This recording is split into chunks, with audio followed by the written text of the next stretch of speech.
السلام علیکم dear viewers, آپ کے favourite informative channel metal life سے میں ہوں پروفیسر شبیر احمد۔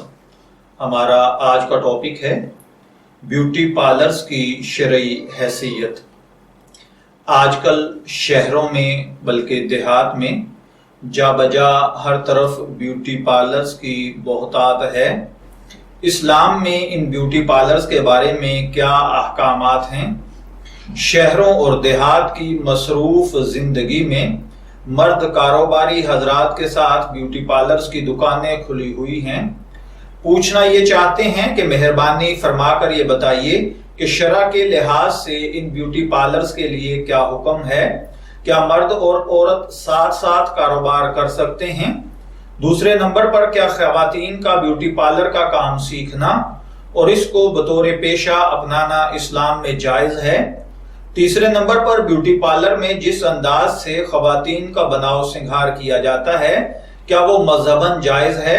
کیونکہ بیوٹی پارلر سے واپس آنے کے بعد عورت اور مرد میں فرق معلوم کرنا مشکل ہو جاتا ہے۔ ہمارے بیوٹی پارلرز میں خواتین کے بال جس انداز سے کاٹے جاتے ہیں کیا وہ شرع کے لحاظ سے جائز ہے؟ اور چوتھے نمبر پر یہ ہے کہ بعض بیوٹی پارلرز کی آڑ میں لڑکیاں سپلائی کرنے کا کاروبار بھی ہوتا ہے۔ شرع کے لحاظ سے ایسے کاروبار کے لیے کیا حکم ہے جس سے ملک میں فحاشی پھیلنے لگے؟ تو دیکھیے، خواتین کو آرائش و زیبائش کی اجازت ہے بشرطے کہ وہ حدود کے اندر ہو، یعنی اسلامی احکامات کی روشنی میں اگر اپنے گھر کے اندر رہتے ہوئے اپنے خامند کے لیے آرائش و زیبائش کی جائے تو نہ صرف یہ مستحسن قدم ہے بلکہ اجر و ثواب کا مستحق بھی ہے۔ لیکن موجودہ دور میں بیوٹی پارلرز کا جو پیشہ کیا جاتا ہے اس میں چند قباحتیں ایسی ہیں جن کی وجہ سے یہ کام تقریباً حرام ہے۔ وہ یہ ہے کہ بعض جگہ پر مرد اس کام کو کرتے ہیں اور یہ خالصتاً بے حیائی ہے کہ مرد خواتین کا بیوٹیشن یا ان کی خوبصورتی کے لیے ان کے جسموں کو ٹچ کریں۔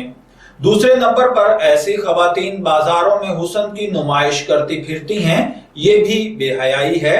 تیسرے نمبر پر جیسا کہ انہوں نے تیسرے آپشن میں پوچھا تھا کہ بیوٹی پارلر سے واپس آنے کے بعد مرد عورت لڑکے اور لڑکی میں امتیاز مشکل ہو جاتا ہے، حالانکہ مرد کا عورتوں اور عورت کا مردوں کی مشابہت اختیار کرنا موجب لعنت ہے۔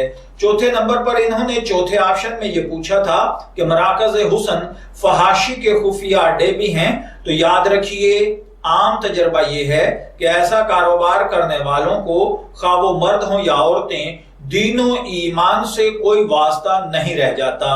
اس لیے یہ ظاہری آرائش و زیبائش اگر باطنی بگاڑ کا ذریعہ بن رہی ہے تو پھر اسے بند کر دینا چاہیے اور ان جگہوں پر خواتین کو نہیں جانا چاہیے۔ میں امید کرتا ہوں کہ اللہ تعالی ہمیں ان باتوں کو سمجھ کر ان پر عمل کرنے کی توفیق عطا فرمائے۔ اجازت چاہیں گے، پھر ملیں گے کسی نئے ٹاپک کے ساتھ، تب تک کے لیے اللہ حافظ۔